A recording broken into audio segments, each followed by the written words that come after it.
Hello,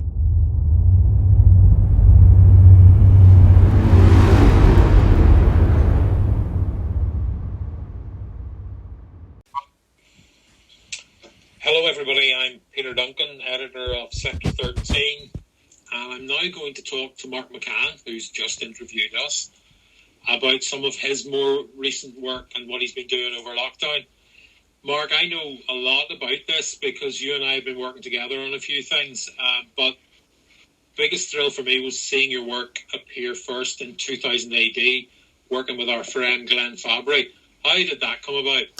Well, I mean, it's an interesting process. I think I've written something about this for a bit more in depth for readers for something that we've been talking about doing, so they'll be able to read a more in depth version of this down the line. But I had been writing for a while. I'd been sort of a horror thriller novelist. I used to call them hard boiled horrors because I enjoyed sort of Mike Carey's Felix Castor books, and as I was always a big fan of Stephen King. So anyway, I liked horror noir type stuff. So I'd written a couple of those as novels and a novella. And then I'd become preoccupied running a website for a while, and I'd always meant to get back to writing. So I was in the process. I'd written another 2 novels, which I hadn't actually done anything with, and still haven't. And long story short, a friend of mine who I used to work with, he was my boss in a comic shop called Dark Horizons, and also a good friend. And he was good friends with John McCrae. They'd set up Dark Horizons together. So they were going out for a drink, and they'd invited along a few other comic-y type people.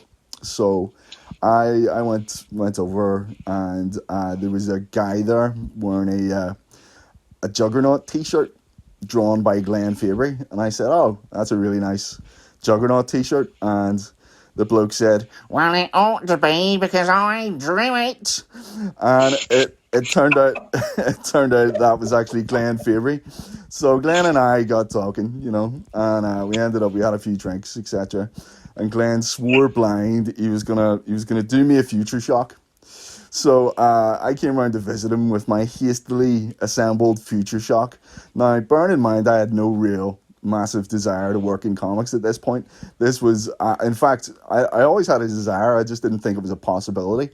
So I went round to his flat where he was in the midst of drinking Scrumpy Jacks at about like 12 o'clock in the day, painting a cover for Dark Horse. And we had a conversation, and he told me, "Listen, I was pissed when I said I would do that cover or that future shock. Long story short, I can't do it. I've got too much work on."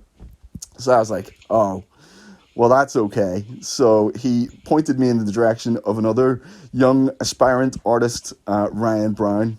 And that, of course, is another story entirely. So long story short, I started to move along the lines of getting into comics. So I started up a little blog, and I got in touch with artists, and I wrote little stories about this. I had this concept called the Dead Reserves.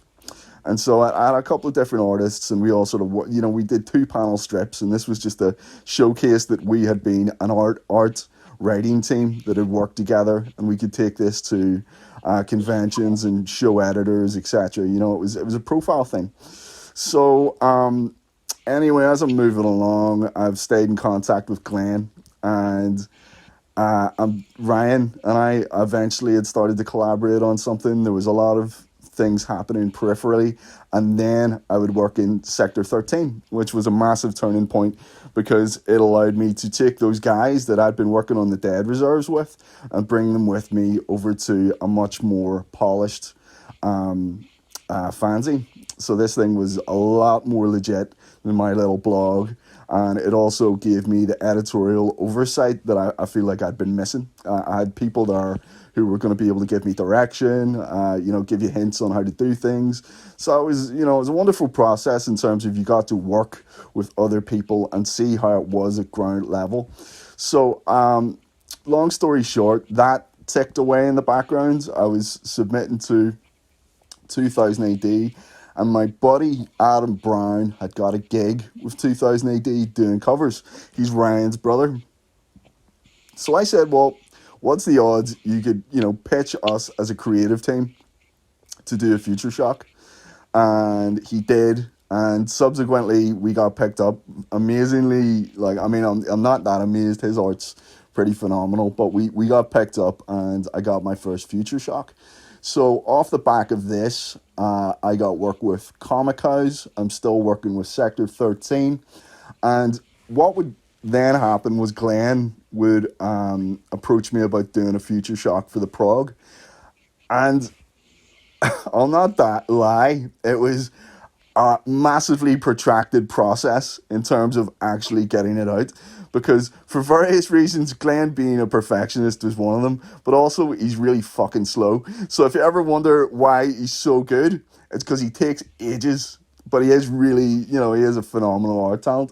So at one point I was like, this thing's never gonna get done. But in the end, we got it over the line. And you know what? Congested Anima, probably one of the. I'm hoping it's not my Richard E. Grant and Whitnell and I, where it's like the best thing I've ever done, and I've peaked. But I did really enjoy doing it, and I feel like we had the chemistry was just right in terms of getting it out there. So immediately afterwards, Matt Smith, I think I contacted him and said, can we do another one? And he said, yeah. And I said, and he said, well, who do you want for the creative team? And I said, well, Glenn really pulled it together for the last one, and he got all those pages done really quickly. And he said, oh, great. So 2 years later, we got our next one in the Prague. But yeah, I mean, that was the journey into 2000 AD, certainly. And it's been a protracted one, but I've got much love for the Prague, and I love the fan community.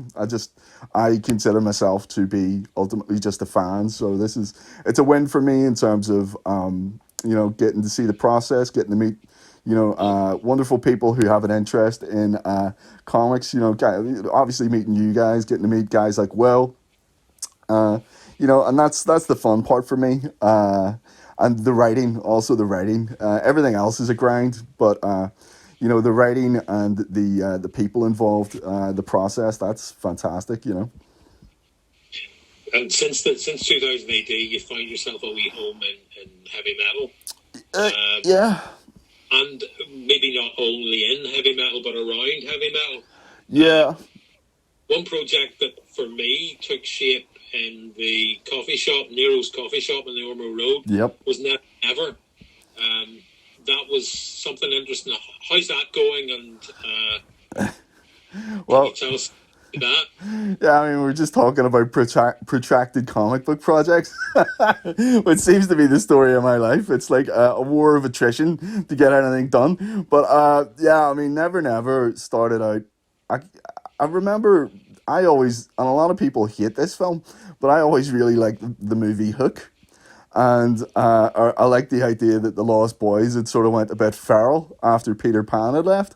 And I remember thinking, I wonder what would happen if the Lost Boys, or sorry, Peter Pan and Neverland and that entire concept was kind of like Lord of the Flies. They just ran out of resources at some point. What would you do? So anyway, we just hated that idea in the coffee shop, and I pitched it to a couple of people. I pitched it to the Prague first, and Matt Smith said no, because I'd sent it as a Future Shock, and I think it would have been very short anyway. We wouldn't have really been able to develop it. So then I have a friend, he was an editor over at Valiant at the time, Greg Tomborello, lovely guy, really nice guy, and Ryan Brown had put me in touch with him, and he said he really liked it, but they were doing a lot of in-universe stuff, so this wouldn't really fit.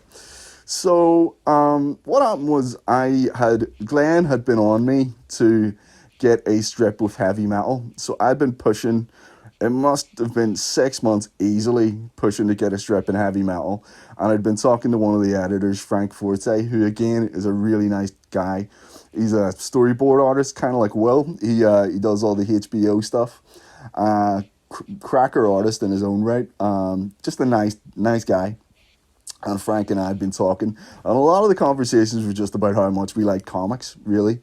And And intermittently, I would say, well, if you've got any room for stories, just hit me up, man. Glenn Fabry wants to do something. And, so obviously it was his name that was opening the door because, it wasn't me. I'm like some dude who's done like, two strips with 2000 AD at this point. I'm not a big name, but I kept pushing the idea and pushing the idea. So finally, we get accepted for Heavy Metal 300 and it's nearly locked in. And two things happen. One, the administration in heavy metal completely changes, and the old guard go out. And I thought, oh fuck, right? And the other thing was Fabry, in his infinite reliability, is like, I'm not going to be able to get that strip done for 300. But I can do the cover. And I was like, oh my fucking, what? So I was totally up against the wall on this one. So luckily, Ryan Brown, let's think of him as, do you know whenever you see Gandalf riding over the hill in Lord of the Rings and all the white light and stuff? And all the orcs are just flying out of the way. That's kind of what he's like whenever I get in deep shit. So he arrives and he's like, this dude, I've just seen him do some art for DC. He's new, which means you've got a chance with him. Give him a shout. So I got in touch with Paul Fry, who, again, an absolute gentleman. You couldn't ask for a nicer guy. And I said, listen, I'm doing this thing for heavy metal. I need an artist. How do you feel about that? So he said, oh yeah, I'd be interested if you can get me in, blah, blah, blah. That would be great. So I get back on to Frank and I'm like, Frank, so it turns out Glenn's not actually going to be able to do this strip. He'll be able to do the cover, but he won't be able to do the strip. But I've got a replacement. And somehow that washed and I managed to get through the door. I managed to get in. But the new administration are going to have to sign off on me, right? So the new guy in charge is a dude called Matt Meadney, and Matt's a lovely guy. He's a writer. He's done a lot of projects himself. Really creative dude, and he's a sci-fi guy. This is what he's interested in. So we had to have a Zoom call to talk about intellectual property rights regards the IP of this little story that I'd done, because everything in heavy metal is going to be, it's open for option, and if they can use it. So I meet Matt on the Zoom call. We have a conversation. I was shitting myself because I thought, I'm sitting in my bedroom. This guy's in LA. I'm trying to not look too unprofessional. So we have a conversation, and it turns out he's a really nice dude. He's just a nice guy, and we're talking away, and he says, hey, have you got any other ideas? And I said, yeah, I've got this story I was going to pitch to Image Comics called Never Never, and I tell him about it, and he says, yeah, we could use that. He said, anything I can take off Image, I'd be interested in doing, and I said, oh, yeah, great. So, I put together the pitch and the synopsis and some character designs. I got onto a guy we'd been looking at, Phil Buckingham, and then he knew the colorist, Agnes Posa, who's one of my favorite colorists. She's a brilliant girl. So Phil and Agnes are a wonderful team. And then we knew a guy from Belfast, David Withers, really, really great letterer, nice guy, reliable, everything. So we put together this team really quickly, and then we shot that submission over to Heavy Metal, and Matt took a look at it, and the next week we got it okayed. So Never Never went into production, and in the meantime I was submitting other stories. So I was sending stuff across, and a lot of the time it just falls by the wayside. Like out of every 10 pitches you might get one or two if you're lucky. So you're shooting a lot of stuff across, and some of it got picked up, some of it was great. I got to work with Boo Cook, Will Simpson, Paul Fry, who else? God, I'm forgetting people's names here, but long story short, it's been storied. I've got to work with some really awesome people, and most of it, and people find this hard to believe when I tell them, is me literally sending a message on Facebook and saying, how's it going? I really like your work. I'm just doing this thing for, heavy metal or 2000 AD or whatever. Would you like to collaborate? And more often than not, if it's a job and artist, they'll say, yeah, why not? Nothing to lose as long as you're not a gigantic asshole or anything. It is, why not? So I've always found it to be very agreeable. And yeah, I mean, it's been a great process. Very, as I've said, protracted. Getting anything out takes forever. Especially last year, COVID totally fucked everything up. Plus, you had a heavy metal in the midst of a huge management overhaul, so everything was changing. There was a lot of stuff that was sort of being held up and put on hold, or things like that. There was a lot of stuff going on, so basically it took a while for things to find a groove, but I feel like we're on it now, and heavy metal is getting its in-store release as of July. Oh, sorry, Never is getting its in-store release as of July, which is a massive weight off my mind, because one of the things I always wanted, and we couldn't get it during COVID, was for the team to be able to see physical print copies of this, project that we'd all worked on, and none of us had any, because you could get them from the store in America, but shipping rates were extortionate. So we were waiting for these to come so we could show friends and family and stuff, and obviously show. I hate to use this word, the fans, because it makes me sound like people are like, oh, that Mark McCann, he's so wonderful. Most people don't know who I am, but I mean, if the readers, I guess that's a better word. It'd be nice for people to be able to read this stuff, and hopefully they'll enjoy it. And if they don't enjoy it, this is something I always say: I want to hear what you think, because like I'm not going to grow creatively if people don't tell me. So by all means. I think one of the things, because I get to see your scripts before anybody else does, they're always fairly complex story ideas, and the influence of European comics is becoming more and more pronounced, probably in your pacing. Uh, what would you say about the influence of European comics? Well, yeah, you see, I grew up on stuff like 2000 AD, and while I do enjoy superhero comics, I really do. I love them. I've always loved the deconstructionist angle more than the sort of straight laced adventures. And the deconstructionist angle seems to be a very, very European thing, or at least a British thing. Whenever you had like guys like Alan Moore, or Peter Milligan, people who were stripping down the idea of what a superhero is to its core elements, and then doing something different with it. And I mean, the modern sort of interpretation of that, you can look at people like Robert Kirkman. His Invincible is currently on Amazon. I'd never actually read it, and but it is pure superhero deconstructionism.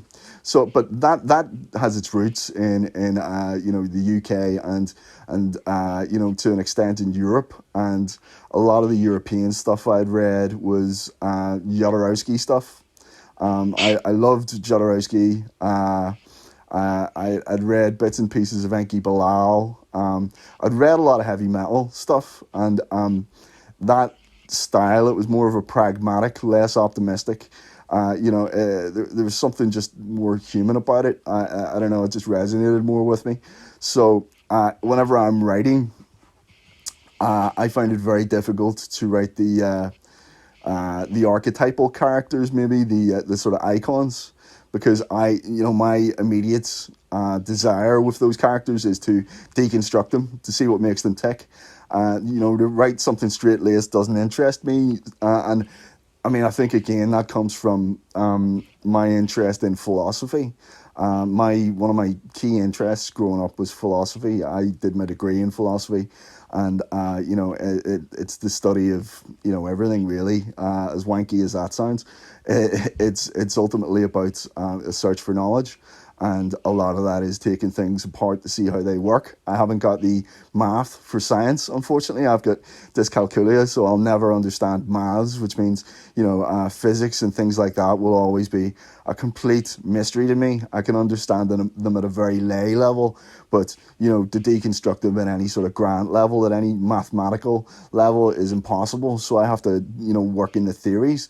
But, that's what interests me, those sorts of things. And I guess it's a more of a pragmatic approach to writing, and you see it more in European comics. I don't know why. I think it's because America is, if you look at the pulps of America, in the US whenever they started out. A lot of those stories were immigrant stories, like Superman's an immigrant story, and it's massively optimistic in terms of it's a super strong sort of deity figure who is fighting off, gang lords and bankers and all these sorts of things. It was as somebody, a big man fighting for the little people. Whereas if you read something like Judge Dredd, it's basically everybody living under the dystopian boot, and the hero of the strip, if he could be called that, is a straight up fascist. So I mean that stuff resonates more with me. Maybe coming from Northern Ireland has a something to do with that, because I grew up really at the tail end of the Troubles, but I've got a darker worldview, and I just I can't shift it, and European comics seems definitely to facilitate that. Thanks, Mark. And we've got a few more things. Like, you're working on a few more things that are going to be coming out over the next few months, or probably over the next year, actually. Yeah. You can tell us about? See, here's the thing. I don't know whether I'm allowed to talk about this or not. Like, no one's told me I'm not allowed to. But oh well. Long story short, I guess I'll just give you the cliff notes. We yourself and I had I'd been talking about a character for a while, and it would be I always liked. I think there's been a lot of drive to have female representation in pop culture recently. I also think a lot of it has been shit. So while the intentions are good, the output is bad. Because obviously I grew up with really, really decent characters. Like, I mean, I know a lot of people would disagree with this. I love Catherine Janeway out of Star Trek Voyager. Love her. Major Kira, Dax out of Star Trek Deep Space Nine. If you go to the Next Generation, Beverly Crusher, all the Star Trek characters.